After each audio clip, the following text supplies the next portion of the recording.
Yes, students. Now I am visible or not? Please confirm. Now I'm visible ना बच्चा?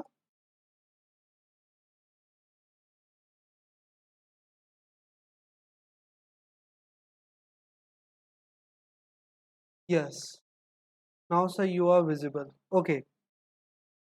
Students, in the last class we have completed an type of contracts on the basis of and their enforceability, right? Students, if you have any doubt in that regarding, please ask me. Have you any doubt? Diksha, Kusum, Amisha, Tanvi, Ritika, all of you? No? Completed था बच्चा? सब लोगों का enforceability से related किसी को कोई दिक्कत तो नहीं है ना?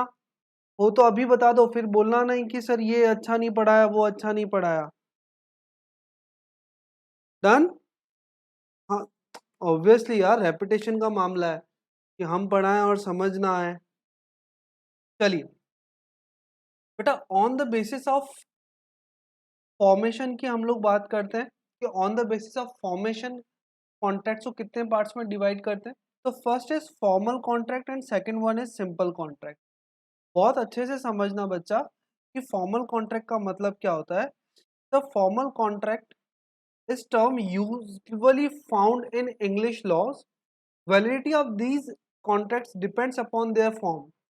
दे are valid even if they lack consideration. ध्यान रखना बच्चा, हम हमेशा कहते हैं कि consideration is necessary for the contract. मैं हमेशा कहता हूँ। Some doubts are there.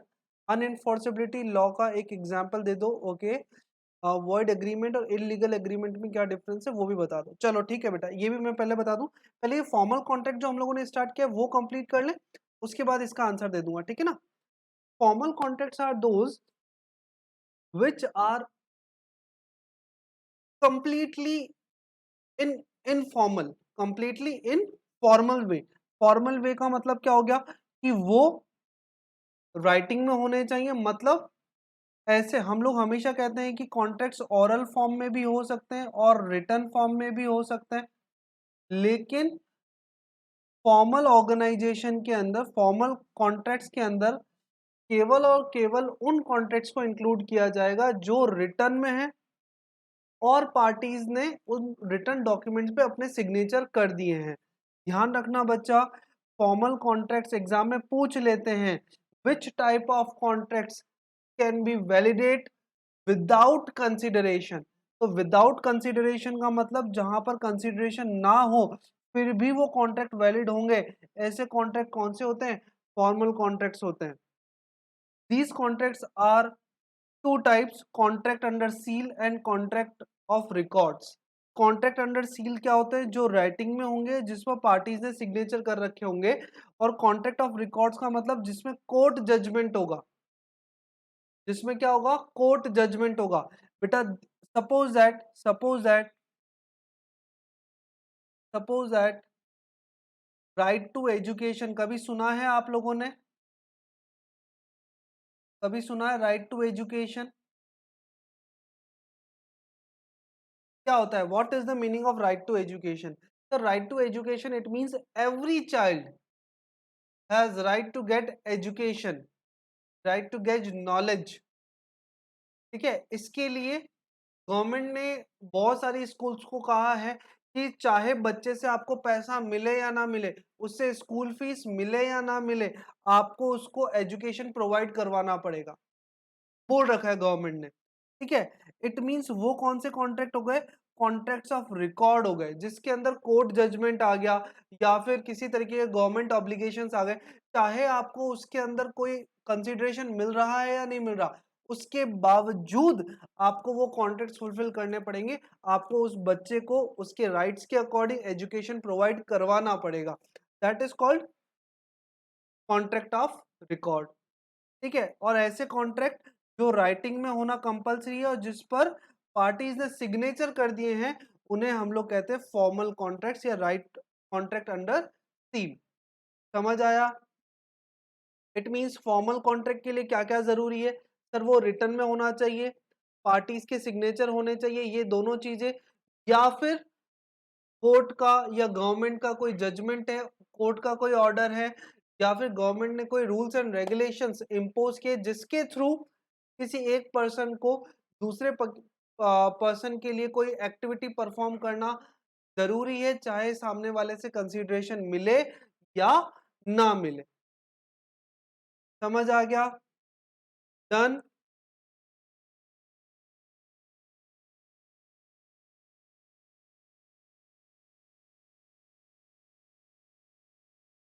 Amisha, Arpita, Darshita, Diksha, Kusum, Priya, Ritika, Tanvi, I'm asking to all of you, are you all guys are able to listen me or not? Am I audible or not? सबको सुनाई देता हूं ना मैं? ठीक है, तो I want answer from you, all of you. एक दो बच्चे आंसर दे दे ऐसा काम नहीं चलेगा। We require two way communication if we want to learn law in the conceptual way. अगर हमें लॉ को कॉन्सेप्चुअली पढ़ना है, लॉजिक्स क्लियर करने, तो हमें टू वे कम्युनिकेशन रखना जरूरी होगा बेटा। तो टू वे कम्युनिकेशन के लिए क्या जरूरी होता है कि आप लोगों की तरफ से मुझे बराबर फीडबैक मिलता रहे। हाँ जी बच्चा, रेस्पॉन्स आना चाहिए। मजा तभी आता है जब रेस्पॉन्स आए। चलिए स्टार्ट करते हैं बच्चा। हाँ, कुछ डाउट्स थे, एक सेकेंड में डाउट्स निकाल लेता हूं। ओके, ये रहे डाउट्स। अनएनफोर्सेबल लॉ का एक एग्जाम्पल दे दो सर। ओके, अनएनफोर्सेबल लॉ नहीं होता बेटा, अनएनफोर्सेबल कॉन्ट्रैक्ट होता है। सबसे पहले प्लीज उसमें थोड़ा सा करेक्शन करो। अनएनफोर्सेबल कॉन्ट्रैक्ट्स, अनएनफोर्सेबल कॉन्ट्रैक्ट का मतलब ऐसे कॉन्ट्रैक्ट जो सब कुछ सही है, everything is validate as per the section 10 essential element of contract, all essential elements are there, but it has some technical defect. हम लोग कहते हैं ना कि लीगल फॉर्मेलिटी कंप्लीट होना जरूरी है, लेकिन अगर किसी पर्टिकुलर केस में अगर लीगल फॉर्मेलिटी कंप्लीट नहीं हुआ तो क्या होगा? सपोज दैट स्टूडेंट्स, तन्वी ने कल कुसुम को एक प्रॉपर्टी सेल की थी फ्री कंसेंट में। फ्री कंसेंट में ध्यान रखना, तन्वी ने एक प्रॉपर्टी कुसुम को सेल की थी 50 लाख रुपीज में, फ्री कंसेंट में, दोनों की कंप्लीट कंसेंट थी। लेकिन लेकिन कुसुम यूआईटी में जाकर उस प्रॉपर्टी को अपने नाम पे कराने में भूल गई। उन्होंने पेपर वगैरह सब साइन कर लिए थे, लेकिन कुसुम से गलती कहां हो गई कि यूआईटी में उसने वो प्रॉपर्टी अपने नाम पर नहीं कराई। बात समझ में आई? यूआईटी में जब भी कोई इमूवेबल प्रॉपर्टी हम लोग परचेज करते हैं, तो हम लोगों को यूआईटी के पास जाकर या नगर परिषद के पास जाकर उस प्रॉपर्टी को अपने नाम पर कन्वर्ट करवाना होता है। इसके लिए हमें स्टाम्प पेपर पर या कहीं पर नोटरी वगैरह करवाना पड़ता है, प्रॉपर डॉक्यूमेंटेशन करना जरूरी होता है। ठीक है, अब दिक्कत कहाँ हुई? कुसुम ने यूआईटी में जाकर अपने नाम पर प्रॉपर्टी ट्रांसफर नहीं करवाई। तन्वी की तरफ से कोई गलती हुई क्या यहाँ पर बताएं? भाई तन्वी को कहा था प्रॉपर्टी सेल कर दो, तन्वी ने प्रॉपर्टी सेल कर ली, 50 लाख रुपए रख लिए। अब तन्वी को, अब सपोज है तन्वी का मन बदला, थोड़ा सा लालच आया, तन्वी के मन में थोड़ा सा लालच आया, और तन्वी ने कहा ये प्रॉपर्टी तो अभी भी मेरे नाम पर है, ये प्रॉपर्टी मेरी है। क्या कुसुम, क्या कुसुम मुझे बताओ, कोर्ट में ये एविडेंस प्रूव कर सकती है कि कुसुम ने ये प्रॉपर्टी खरीद ली है?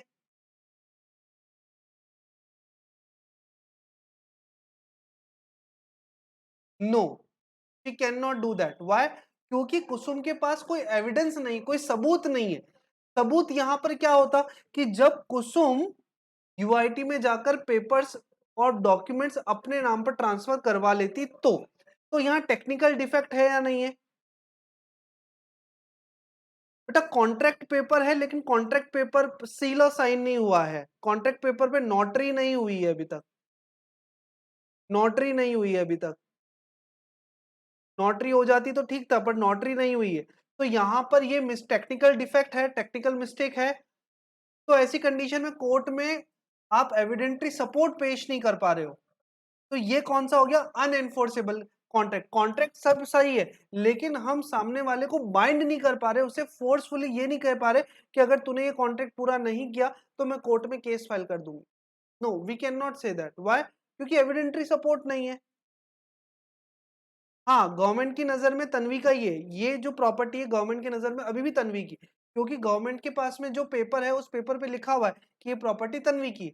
ऑब्वियसली तन्वी के पास राइट है उस प्रॉपर्टी पे लेने का, लेकिन एक्चुअल में कॉन्ट्रैक्ट हो चुका है कुसुम का और तन्वी का, तो गवर्नमेंट को क्या पता? गवर्नमेंट के को तो तब पता चलेगा ना जब कुसुम यूआईटी में जाकर पेपर में अपना नाम चेंज कराएगी, पर कुसुम ने किया नहीं, टेक्निकल प्रॉब्लम आ गई। यहाँ पर ये क्या हो गया? अनएनफोर्सेबल कॉन्ट्रैक्ट हो गया। क्या हो गया बच्चा? ये अनएनफोर्सेबल। समझ आ गया? क्लियर सब लोगों को?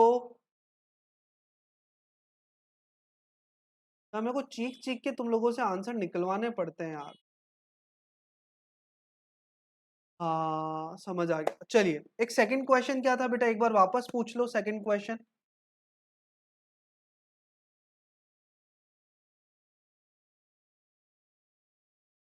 एक बार सेकंड क्वेश्चन वापस पूछ लो बच्चा। एक और क्वेश्चन पूछा था सर, वॉइड एग्रीमेंट और इलीगल कॉन्ट्रैक्ट में क्या डिफरेंस है? बच्चा, इलीगल कॉन्ट्रैक्ट्स तो वो कॉन्ट्रैक्ट्स होते हैं जो गवर्नमेंट ने बैन कर रखे हैं, जो शुरुआत से ही गलत है, और गवर्नमेंट ने कह रखा है कि अगर इस तरीके कोई कॉन्ट्रैक्ट करते हो तो हम आपको इम्प्रिजनमेंट दे देंगे, आपको जेल की सजा दे देंगे। लेकिन वॉइड अग्रीमेंट वो कॉन्ट्रैक्ट होते हैं जो गवर्नमेंट ने मना नहीं कर रखे, लेकिन शुरुआत से ही गलत है। अब सपोज एट माइनर पर्सन के साथ आपने कॉन्ट्रैक्ट साइन कर लिया, मुझे एक बात बताओ, माइनर पर्सन के साथ कॉन्ट्रैक्ट साइन कर सकते हैं क्या? Are minors can be eligible to make a contract? Obviously no. मतलब शुरुआत से ही गलत है ना, शुरुआत से ही गलत है, तो वो कभी कॉन्ट्रैक्ट बना क्या? बोला नहीं, कॉन्ट्रैक्ट कभी बना नहीं, तो ऐसी कंडीशन में उसको क्या कहेंगे? वॉइड अग्रीमेंट कहेंगे। क्या कहेंगे उसको? वॉइड अग्रीमेंट कहेंगे। सपोज दैट कॉन्ट्रैक्ट बनाना था लेकिन असेंशियल एलिमेंट ही रह गया, सपोज दैट कॉन्ट्रैक्ट बनाना था, असेंशियल एलिमेंट ही रह गया, कॉन्ट्रैक्ट ही इनकम्प्लीट रह गया। सपोज दैट दीक्षा मैम मेरे पास में आए, दीक्षा मैम ने कहा अनुराग सर मुझे पढ़ा दोगे क्या? मैंने कहा ठीक है बेटा पढ़ा दूंगा, मुझे 10,000 रुपीज फीस दे देना। दीक्षा ने कहा ओके सर, ठीक है। अब एज ए टीचर मैं वही सब्जेक्ट पढ़ाऊंगा जो मेरा है, पर यहाँ क्लियरिफाई नहीं हुआ। मैंने सोचा कि ये तो केवल लॉ और एथिक्स पढ़ने के लिए आ रही है, ये तो अकाउंट्स भी लेकर के आ गई, ये स्टेट्स इकोनॉमिक्स भी लेकर के आ गई, मैथमेटिक्स भी लेकर के आ गई, सर पढ़ाओ। तो ये कॉन्ट्रैक्ट में क्या सर्टेनिटी थी क्या? जब हमने कॉन्ट्रैक्ट किया था तब सर्टेनिटी थी क्या? ऑब्वियसली नहीं, सर्टेनिटी नहीं थी, क्योंकि इसने मुझसे पूछा सर पढ़ाओगे क्या? मैंने कहा ठीक है पढ़ाऊंगा, लेकिन क्या पढ़ाओगे, कितना पढ़ाओगे, किसका पढ़ाओगे, ऐसा तो था नहीं, क्लियर कुछ भी था नहीं। तो ये कॉन्ट्रैक्ट शुरुआत से ही डिफेक्टिव है, शुरुआत से क्या है? डिफेक्टिव। तो क्या इसके लिए दीक्षा के ऊपर क्या कोर्ट केस फाइल कर दें, दीक्षा को जेल भेज दें क्या अपन? नहीं, इसके लिए दीक्षा के ऊपर कोर्ट केस फाइल नहीं होगा, इसके लिए दीक्षा जेल नहीं जाएगी। तो ये अग्रीमेंट जो शुरुआत से ही गलत है वो कौन से होंगे? Void agreement. क्लियर? क्लियर है? डन? चलिए आगे बढ़ते हैं।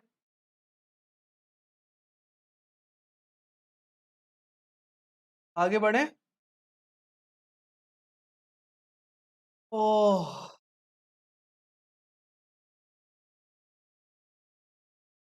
चलिए, simple contract. Sir formal contract के अलावा जितने भी कॉन्ट्रैक्ट होते हैं वो सारे सिंपल होते हैं। कुसुम ने सपोज दैट तन्वी को कहा यार मेरी गाड़ी खराब हो गई, आकर मुझे ट्यूशन लेते हुए चलेगी क्या? तन्वी ने कहा लेके चलूंगी, पर रास्ते में हॉट पिज्जा आएगा, एक पिज्जा खिलाना पड़ेगा। तो ये कौन सा कॉन्ट्रैक्ट हो गया? सर ये सिंपल कॉन्ट्रैक्ट हम लोग हमेशा करते हैं। हम लोग किसी शॉप पे गए, शॉप से हमने कोई चिप्स का पैकेट परचेज कर लिया, वो क्या है? सिंपल कॉन्ट्रैक्ट है। आपके और मेरे बीच में जो अभी ये कॉन्ट्रैक्ट है वो क्या है? सिंपल कॉन्ट्रैक्ट है। आपके और इंस्टीट्यूट के बीच में जो कॉन्ट्रैक्ट है वो क्या है? सिंपल कॉन्ट्रैक्ट है। लेकिन अगर यही कॉन्ट्रैक्ट के लिए कंपलसरी होता कि इस कॉन्ट्रैक्ट को हम लोग राइटिंग में करें, अगर कंपल्सरी होता कि इस कॉन्ट्रैक्ट को हम लोग राइटिंग में करें, अगर कंपल्सरी होता कि इस पर सील और साइन होना चाहिए, तो फिर ये कॉन्ट्रैक्ट कौन से होते? सर ये कॉन्ट्रैक्ट कौन से होते? फॉर्मल कॉन्ट्रैक्ट होते। अगर कंपल्सरी होता कि कोर्ट ने ऑर्डर इशू कर दिया, अब उसको तो हमें मानना जरूरी है। अगर गवर्नमेंट ने ऑर्डर इशू कर दिया, अब उसको मानना जरूरी है, चाहे उसमें कंसिडरेशन हमें मिले ना मिले, उससे कोई फर्क नहीं पड़ता। तो ऐसे कॉन्ट्रैक्ट कौन से हो जाएंगे? फॉर्मल कॉन्ट्रैक्ट हो जाएंगे। लेकिन मुझे एक बात बताओ, सपोज दैट आप पिज्जा परचेज करने के लिए गए, आप हॉट पिज्जा वाले को बोलते हो क्या, नहीं पहले तो स्टाम्प पेपर पे लिख करके दे कि तू ये वाला पिज्जा इतने रुपए में दे रहा है, उससे पहले साइन और सील होंगे, हम गवर्नमेंट के पास जाकर पिज्जा अपने नाम पे ट्रांसफर करवाएंगे, उसके बाद पिज्जा लेंगे। क्या ऐसा कर सकते हो क्या आप? ऑब्वियसली सर, तब तक तो हमारा पिज्जा खत्म हो जाएगा, ऑब्वियसली। तब तक तो अगर तन्वी अपने नाम पे पिज्जा ट्रांसफर करवाने जाएगी, जितने दीक्षा और कुसुम उसका पिज्जा खा जाएंगे। ऐसा तो पॉसिबल नहीं है सर। ठीक है, तो ऐसे कॉन्ट्रैक्ट कौन से हो जाएंगे? सिंपल कॉन्ट्रैक्ट हो जाएंगे। कौन से हो जाएंगे बच्चा? Simple contract. समझ आ गया? फॉर्मल कॉन्ट्रैक्ट और सिंपल कॉन्ट्रैक्ट दोनों क्लियर है बच्चा?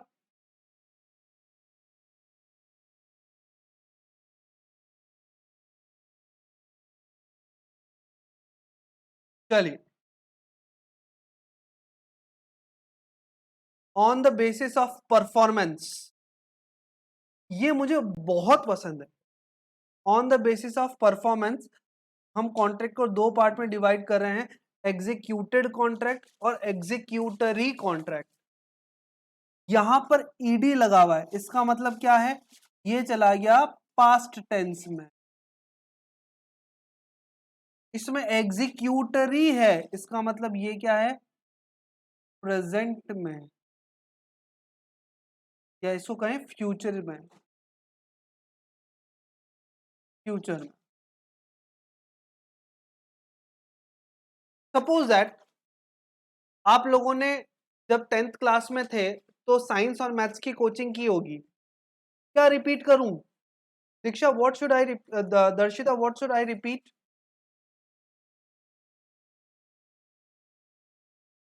दर्शिता please confirm, what should I repeat बच्चा?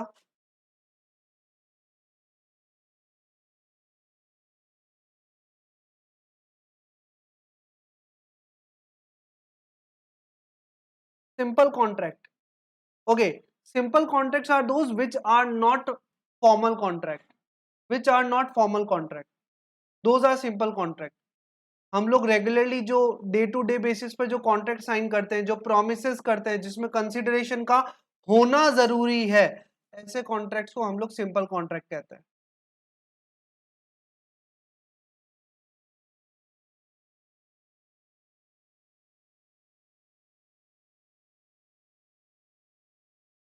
ठीक है, फॉर द एग्जाम्पल हम लोग कोई ड्रेस परचेज करने के लिए गए।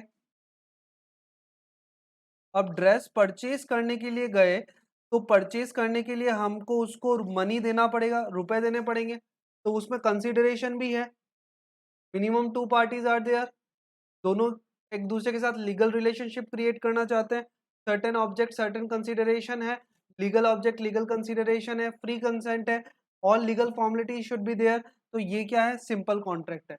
लेकिन अगर किसी कॉन्ट्रैक्ट में कंपल्सरी हो कि हमें वो लिखना जरूरी है, हमें ये करना जरूरी है, हमें साइन कराना पड़ेगा, हमें नोटरी कराना पड़ेगा, गवर्नमेंट रूल्स एंड रेगुलेशंस को फॉलो करना पड़ेगा, तो फिर वो फॉर्मल में जाएगा। अदरवाइज बाकी जितने भी कॉन्ट्रैक्ट है सारे सिंपल कॉन्ट्रैक्ट्स हैं।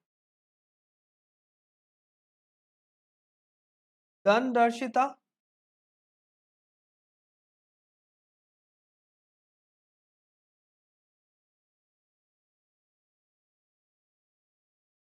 ओके, ऐसा करता हूँ मैं माइक के साथ साथ हेडफोन भी यूज करूँ क्या? Should I use headphone? आप लोगों के लिए इजी है क्या मैं हेडफोन भी यूज करूँ क्या? चलो मैं हेडफोन भी, 2 सेकंड रुको, मैं हेडफोन भी लगा लेता हूँ।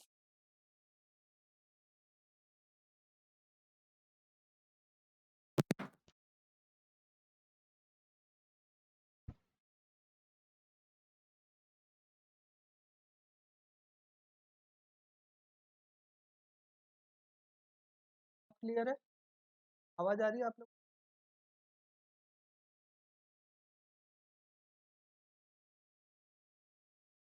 चलिए, हाँ, बताएं।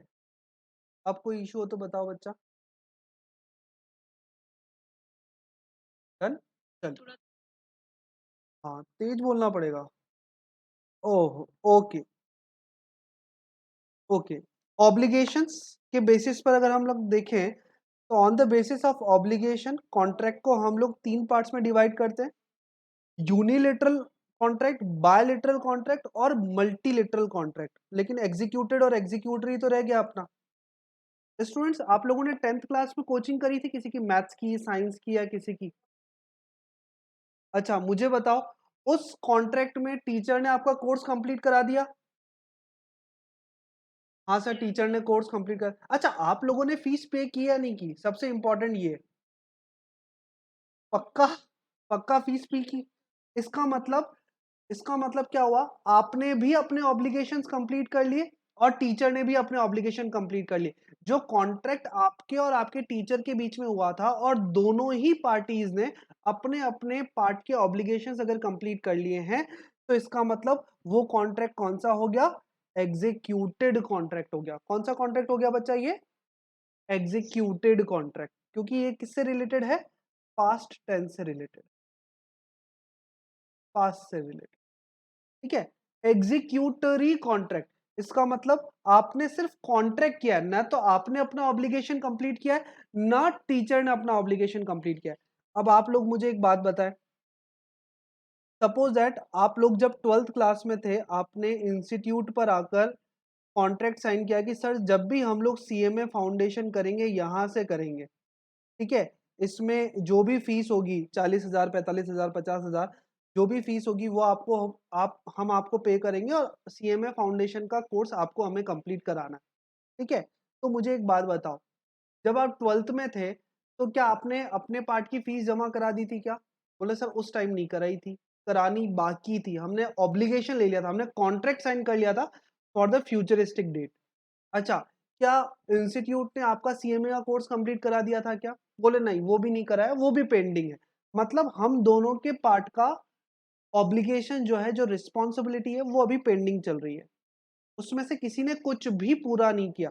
इसका मतलब वो कौन से कॉन्ट्रैक्ट हो गए? एग्जीक्यूटरी कॉन्ट्रैक्ट हो गए। कौन से हो गए बच्चा? Executory contract. समझ आ गया? एग्जीक्यूट, हाँ बोलो।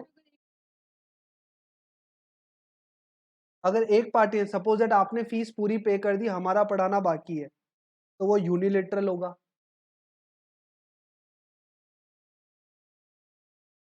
दोनों पार्टीज का बाकी है, स्टार्ट कर दिया पर बाकी है, बायलिटरल होगा।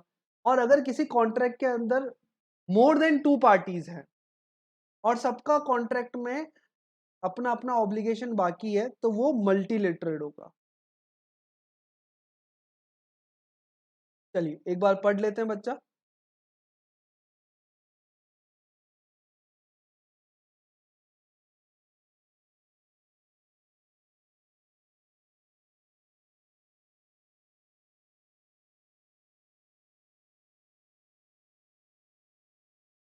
Yes, executed contract. An executed contract is one which has been completely completed by both of the parties.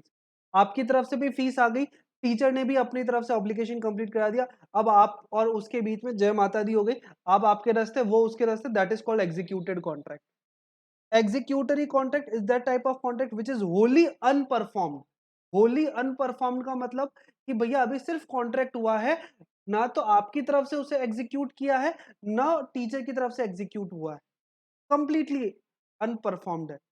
If one party has performed his part of obligation but the another has not yet completed his obligation on the contract still remain executory contract, तब भी उसे हम लोग executory कहेंगे।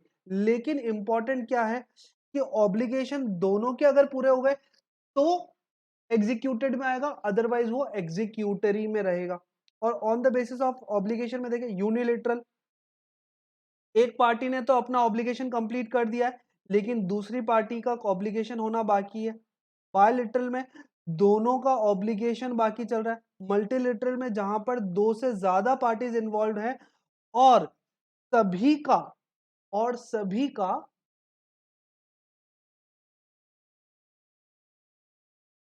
और सभी का performance pending है। आप लोगों को मेरी आवाज आ रही है? समझ आ गया ये बात? सबको सब कुछ समझ में आ रहा है? आ जाओ अपने बालों की सौगंध फटाफट फटाफट। चलो,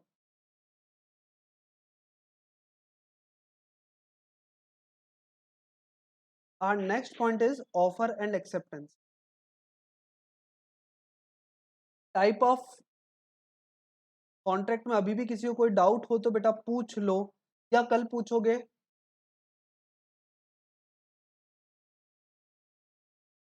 हाँ,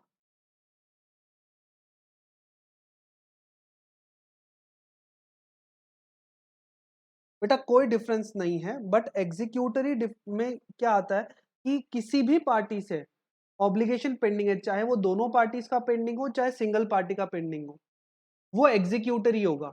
और इस एग्जीक्यूटरी के, सही बात तो यह है कि एग्जीक्यूटरी को हम लोगों ने तीन पार्ट में डिवाइड कर दिया। एग्जीक्यूटरी को तीन पार्ट में डिवाइड कर दिया, यूनिलेटरल, बायलेटरल और मल्टीलेटरल। एग्जीक्यूटरी के तीन पार्ट्स है, दोनों पार्टीज का अगर पेंडिंग है तब भी वो एग्जीक्यूटरी होगा, सिंगल पार्टी पेंडिंग है तब भी वो एग्जीक्यूटरी होगा, और तीन, दो या दो से ज्यादा पार्टीज है, तीन चार पांच पार्टीज है और सभी का पेंडिंग चल रहा है तब भी वो एग्जीक्यूटरी होगा। देखो यहां पे क्लियरली लिखा हुआ है, it is a contract which is wholly unperformed if one party has performed his part of obligation but other party has not yet completed his obligation on the contract still remains executory contract। चाहे दोनों parties ने पूरा नहीं किया हो, चाहे एक party का पूरा हो गया हो एक पार्टी का पेंडिंग हो, दोनों ही। हाँ, अगर कॉन्ट्रैक्ट की सारी पार्टीज ने अपना अपना पार्ट का ऑब्लिगेशन कंप्लीट कर लिया तो फिर उसे हम लोग एग्जीक्यूटेड कॉन्ट्रैक्ट में लेकर के जाएंगे। किस में लेकर के जाएंगे? Executed contract.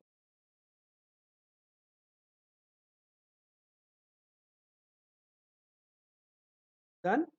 यस। और कोई किसकी पीडीएफ? कौन सी पीडीएफ? आप कौन? अच्छा, नोट्स चाहिए। ठीक है, नोट्स में आप लोगों को पहुंचवा देता हूँ। मोस्ट प्रोबेबल आज पहुंचा दूंगा। नोट्स मेरे पास में है लेकिन उसको इलेक्ट्रॉनिक फॉर्म में कन्वर्ट करना बाकी है, उसको डॉक्यूमेंटेशन फॉर्म में कन्वर्ट करना है। बाकी फिजिकल फॉर्म में तो नोट्स मेरे पास रखे हुए हैं।